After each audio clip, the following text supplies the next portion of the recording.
Welcome back to another Arkansas football recruiting report with the Otis Kirk. I'm Courtney Mims. And Otis, it just feels like we get on this recruiting report every single week and we're talking about another loss, unfortunately. And the Hogs, even though they went to Tuscaloosa and gave the number 11 Alabama Crimson Tide a game, they did fall short in that one, 24-21, the final score. Another 3-point loss for the Hogs this year. They are now 2-5 on the season. Otis, you look at social media right now, and there's a lot of people talking about, oh, I don't like to hear moral victories, and Sam Pittman, he's lost this team. And I know you have some thoughts on that. What are you thinking when you open up social media after a loss like that and see those comments? I don't know how people could watch the game. I get it. If you're upset about the losses, if you're upset about being 2-5, I completely get that. But to say that Sam Pittman's lost the team is ridiculous. Those kids are playing their butts off for Sam Pittman out there, Courtney. I mean, they're fighting their guts out. I mean, these look, when this season started, I predicted they'd go 8-4, and I had them being either 3-4 or 4-3 at this point. I had them beating BYU. And I said, I had them losing to LSU and Alabama. I said they might steal one with A&M, Ole Miss, or Florida. But I mean, this is not. I mean, I had them being like 3-4 or 2 or 4-3 at this point. So it's not. But to say that Sam Pittman's, there's a lot to be said about these these kids playing their butts off for Sam Pittman. We can go back to the day, and I saw a post a while ago, somebody on Twitter saying that every SEC team wants Arkansas to keep Sam Pittman. Well, let's think about that. You go back to the days of Smile, they got beat 52-0 with John L. Smith.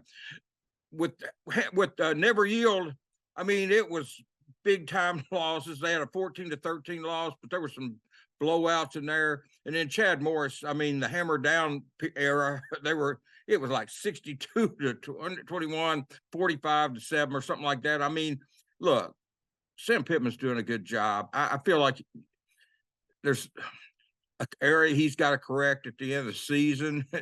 I'll leave it at that. But, but I feel like he's doing, this is not an easy job, and they're playing all these are ranked teams. Nobody else has to play 4 road games against. And not only is this 4 road game, probably the 4 best teams they're going to play all year were all lined at the beginning of the schedule in the SEC. I mean, Alabama, LSU, A&M, and and then Ole Miss. Those were probably. I mean, you've got Auburn, Florida, Missouri.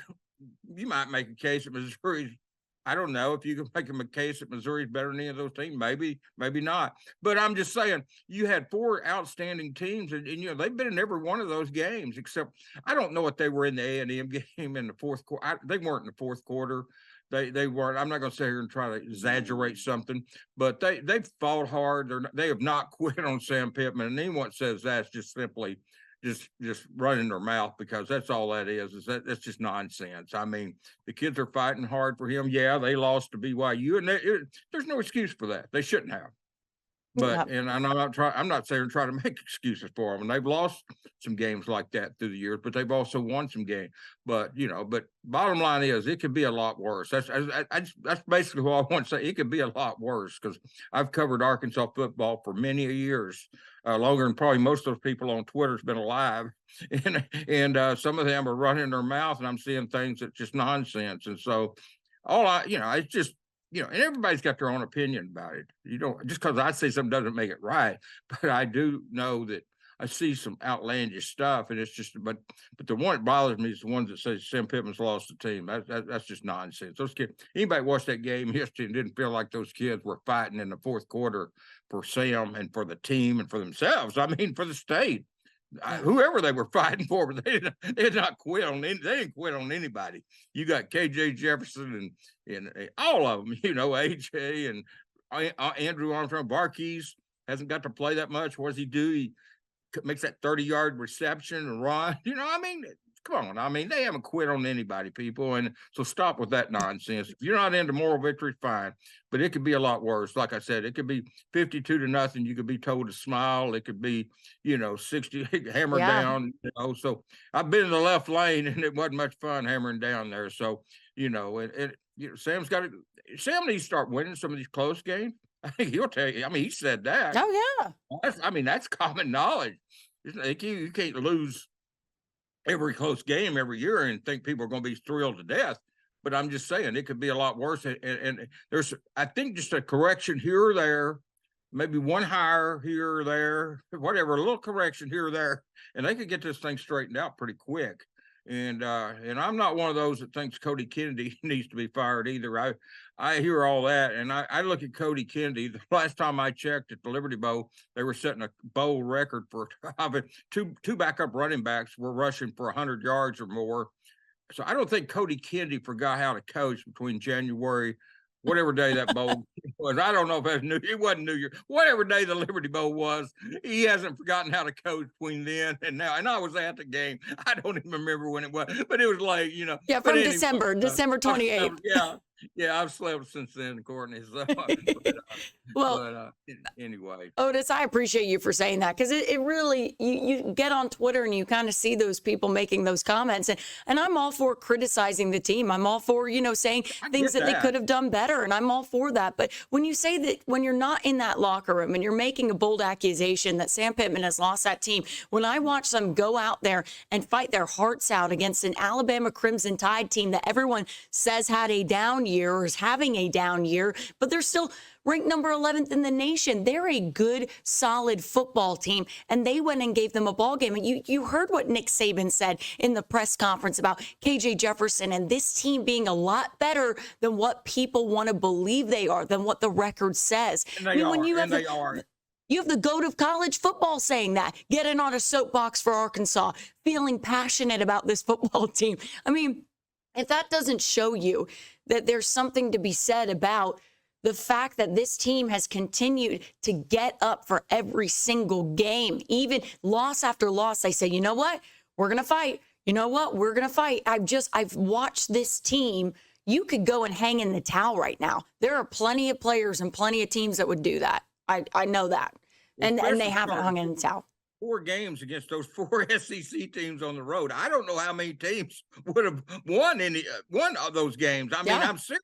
I mean, let's don't scoff over the fact they had to go to Alabama. It's not anybody's fault but their own that they A&M was a home game. I mean, but A&M going to Arlington is not neutral. It's no more than it's not neutral for teams to come to Little Rock. That's not a neutral field. I mean, come on. And that doesn't excuse the home loss to BYU. But Sam does need to start winning some of these games. It needs to start Saturday. And then they get a bye week, and they've got 4 games after the bye week, and 3 of them are here in Fayetteville, and you've got some winnable games. Now, all these games are losable, but they're all winnable. All the games are winnable that's left. And they've just got to start winning some of them. And, and look, it's not going to be 8-4 like I predicted. They've already lost 5 games. It's not going to be 10-2 like some others predicted. It may not. I don't know what the record's going to be. But I mean, they have not quit, and it's time to start winning some of the games. Sam does, but Sam will tell you. I mean, he said that he knows he's got to start winning some of these close games, but it could be a lot worse. What kind of my point, Courtney? Because I've covered this for a long time, and I've seen some bad football, and these teams weren't in the game. I mean, there was a time at one time not that long ago where people were they asked Houston Nutt when he interviewed here, can you beat SMU? That's how far the program had dropped. Gosh. Can you beat SMU? That's how far. I've been through all those times. So that's why I'm not going to sit here and knee-jerk reaction, call for a lot of things and stuff. But anyway, we got recruits to talk about. We do. And I just appreciate you for saying that, because I think some people need to hear what you just had to say. So thank you, Otis, for saying those things and talking about that with us today. Yeah. It kind of leads perfectly into what I'm going to ask you, though, because before that Alabama game, I think you asked Sam Pittman, what was it, on Wednesday, about how are these losses affecting recruiting? And I know it caused a stir on social media, his answer and everything. And what y'all talked about. I know you wrote about it, but I want to clear it up for everybody. What Sure. did Pittman say about how these losses are affecting commitments to you on Wednesday, and how do you see it affecting them moving forward? Yeah, he said the vultures are out there. They're reminding these kids that Arkansas had lost 4 in a row, which it was at that time. Uh, he said there's vultures out there, but he said a lot of these kids are coming because it's Arkansas. Some of them are coming because of their position coach. Some of them just coming to Arkansas. They feel like they might be when you're losing by 3 points, by 7 points and stuff, these kids can look at the game and they can say, hey, I could be the difference maker, that I could get that 5 yards, or I could get that 3 yards, or I could make those 2 tackles. Kids look at it that way, Courtney. A lot of them. You don't want a kid that's well, I can't do anything about it. You don't want to. I mean, they're not going to recruit a kid like that. It's going to be competitive in the SEC, and there's going to be years like this. And Arkansas's had too many of them. But I mean, the thing about it is, the kids, I'm going to tell you, when Coach Woodson and Coach Jimmy Smith and some of these guys get on the phone with these recruits, I mean, they're impressive, and they've made a good impression on these recruits. And Deke Adams and all of these guys, Travis Williams, look at the job he's done over there. Darren Wilson. I mean, look at that Amazing. defense there. Yeah. So I mean, when they talk to these kids, they're keeping it in mind, but it is important. I think right now they're okay in that regard. I'm not saying someone won't decommit, but I think what Sam said was correct. He feels really good about the commitments they have, which they are 19 commitments right now in 2023 or 2024 class. They've got 3 in 2025, 2 in 2026. So they've got some. He's starting to stack them up like Dave Van Horn on the years. But I think right now, but they do need to start winning some, because I think you start losing at home. I know, like I talked about BYU, but right now they've got a chance to build some momentum to end the season, go into a positive in the recruiting at the end of the season. And that bye week is going to be important for recruiting. They'll be out recruiting then, Courtney. So I think a win over Mississippi State would be a boost right now. Yeah, it's one game, it's one time, it's against a team that's not very good, but that's fine. You got to start somewhere. You can't just say, well, we lost 5 games, it's over with. So I think they can build some positives in recruiting and maintain some positivity if they win Saturday, and then use the bye week wisely, go out and see these kids, let them know the sky hasn't fell in Fayetteville, Arkansas. The sky's not falling, and everything, and then they'll be okay. So I think Sam answered it right. I think he was being honest. I mean, I'm sure he's being as honest as he knows. I mean, kid could call him and decommit that he wasn't expecting. But no, Sam knows that it's about relationship. I mean, Sam's a good recruiter now. Yeah. That's the thing. People's got to remember, Sam Pittman's a good recruiter. Yeah. He comes across the good old boy, just honest, and it feels like your dad or your brother or grandfather. I mean, Sam's got that recruiting touch, and he's got some guys on that staff that are good too. I mean, you don't find them much better than Woodson and Smith and some of those, and Guyton and some of those guys. I mean, they're about as good as it gets. I've been impressed.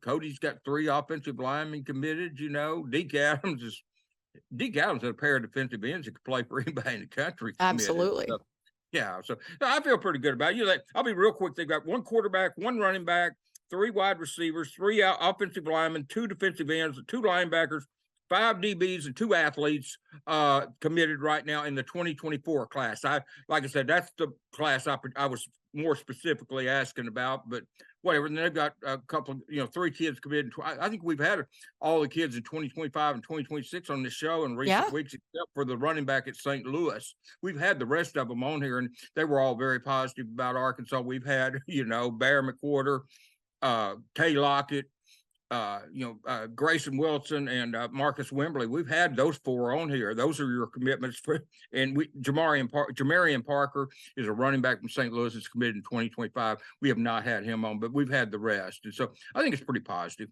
Yeah, I think so as well. And you talk about when we've had all those kids on the show, and this is something that I bring up with our Mike Irwin all the time on Ask Mike.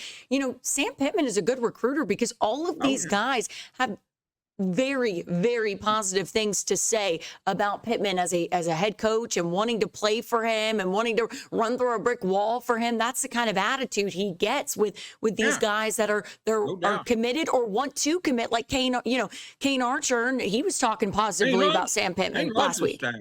Kane loves his staff. Yeah, I hear rumors. Well, he won't come to Arkansas. Let me tell you, Kane Archer loves his staff, man. He loves his staff. I'm telling you. I'm friends with Adam, his dad. I'm friends with Kane. I mean, I've known Kane since he was in the 8th grade up there. Like I said, I went to his game at Shiloh Christian when the kid was in the 8th grade playing 9th grade football, and he come over and gave me a big hug to start the game. I've known Kane for a long. I'm friends with that family, and so I know what's going on there. And I'm telling you, Kane Archer loves the staff, and those people saying Arkansas has no chance with him. I'm sorry, but you still know what you're talking about. I'm not saying he'll come here. I Yeah. mean, he's a kid's a sophomore. And he'll make his decision, but to say he won't come here, that's just that's just there again. You're way off base. Yeah, again, these social media people who want to talk. Otis, I know you're the guy to talk about recruiting when it comes to Arkansas. You've been doing this for a really, really long time. So I respect when you tell me that a kid is not out on that coaching staff. I know you're correct on that. But we got some recruits to talk about because I know we have some that we want to give some love to on the show today. The first one, Arkansas kid from Little Rock Parkview, linebacker 2026's Ja'Cory Smith. What can you tell us about him, Otis? Well, he's the second offer for Arkansas in that 2026. He joined some kid we just talked about named Kane Archer. Ja'Cory's a linebacker. They actually offered him I think it was the Friday of before the A&M game. I'm sorry. I was driving to Dallas when he got offered. And so I haven't even written about it, which I should have. But Ja'Cory, I've been intending to go over to Parkview, to be honest with you, and see he and Coach Boulding and see also Marion Robinson, the safety there, who does have an offer. But from Arkansas, also in 2025 class, a 4-star safety. But Ja'Cory, Arkansas was Smith's first offer. He's about 6'1", 180, 170, but he's super fast. He's a kid that could always move down and play safety if he needed to because he is super fast. Parkview's got a really good team. Brad Boulding's took over that program and is really just did what he does. Everywhere Brad Boulding's out, they win. I mean, and he's done not a good job. He's done a great job there at Parkview. And Brad's got some talent on that team. They beat Bryant. And this year, and nobody beats Bryant, and they did. So he's done a very good job. And but Ja'Cory Smith's someone to keep an eye on. Arkansas right now is his only offer, but he's young, 26, like I said, sophomore. But he's a good player, and he and Kane Archer at the beginning of the class in Arkansas for Arkansas in 2026. So we'll see how many offers he gets. But some people might look at his size and think that's a negative, but when they see that speed, they're not going to think it's a negative, Courtney, because he can fly. The kid can absolutely fly. And I mean, like I said, I don't know. I mean, he's not real tall, so you do wonder. You do wonder how tall. How much can he weigh? Because you worry about putting weight on kid if he's not real tall, losing speed and stuff. But the worst case scenario with him, you could put him at that hog position, nickel, whatever you want, strong safety, whatever you want to call that position. The rover. I've heard called every bandit. It's been called a little bit of everything at Arkansas, but no, you could always put him at that. You can put him at safety. Free safety, strong safety, the hog position, outside linebacker. There's a lot of places you can play a kid like Ja'Cory Smith, especially because you can always play speed. You don't worry so much about size when you get speed. If given a choice, I'll take speed over size because in the SEC, you better have some speed because you got to get there because it's not going to be a slow developing play. It's going to be fast. They're going to come at the kid you're trying to catch. It's going to be fast. Yeah. So that's just the way college football when you're in Power 5, that's the way it is. So, but he's got a chance to really be a good player. He is a good player, but he's got a chance to really improve. Like I said, I don't question his size. Some may, and that would be the only thing I could think of. And I'm not saying anybody has. I'm just saying that's the one thing you could look at. 6'1", 176, 180. And you might say, but for one thing, he's a 10th grader. Yeah, so he has a little bit of time to put on that weight too. Exactly. I mean, that's the one thing. I mean, you look at some of these guys in 10th grade versus the 12th grade, even versus their senior year to when they get on campus. It's a much different look and transformation. I remember Quincy Rhodes, right? I interviewed him his senior year. I didn't recognize him, Otis, when I saw him on campus with Arkansas. He got bigger, stronger. I mean, there is something to be said about that transformation. So I wouldn't be super concerned about that, honestly, if I if had I'm you. I had a son that, and this is the honest truth, between the ninth grade and 10th grade grew 8 inches. Between the ninth grade and 10th grade grew 8 inches. They didn't even recognize him when he went up to the football team in the 10th grade. That's what He I'm started saying. caught the winning touchdown the very first game of the sophomore season. There I you mean, go. on the road. But I mean, he grew 8 inches, and it just the bad part about that was we bought school blue jeans for him, and they were all like high water pants. I'd give them away and go buy some more.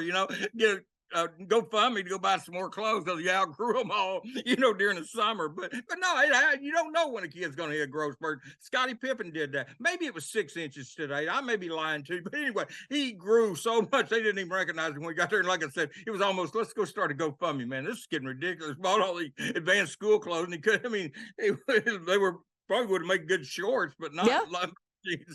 Hey, same thing happened to my brother, Otis. Same thing happened to my brother. One day I came home from college and he had just shot up between the 10th and 11th grade. So it happens. Yeah, I mean, you it don't know when a absolutely, kid's gonna do that. yeah, it absolutely happens. So this kid has time. Don't worry if that's what everyone's worried about. He has some time. I'm sure he's gonna either maybe grow a little bit more, put on a little bit more weight. It happens. It always does when you're going through all of those changes in high school. Let's move on to the next player, though. We're gonna go into the 2025 class now. Let's talk about Otis Kirk.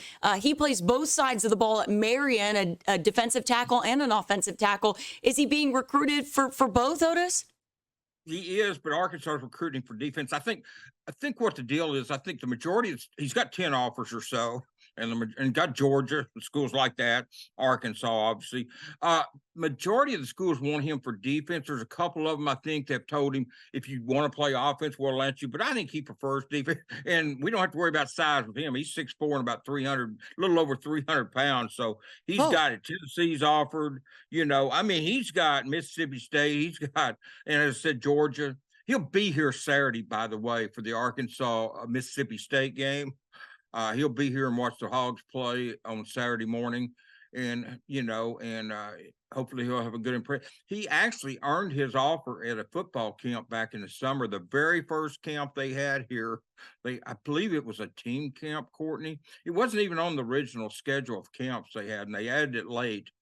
And Marion came to that and brought him, and he got offered at the camp. He blew up that day at the camp, and Deke offered him a scholarship. So he's 6'4", 301. He'll be here Saturday, and he's just and Marion. I want to say, I didn't check Friday night. I think they're undefeated this season. He's a big reason why. I believe they are. I may be wrong on that, and I'm sorry, but he is a very good player. They're winning most of their games. I think they won them all. But if they've lost one, then I'm sorry. But he's a reason, and he plays both ways, and just a machine on the field. But as I said, I think Arkansas. Well, I know I'm not. I know Arkansas wants him for defense. I don't know why I say I think. I know they do. But he's somebody though that if it didn't work out on defense, like, for whatever reason, he could always move to offense. He would be a yeah. very good offensive lineman.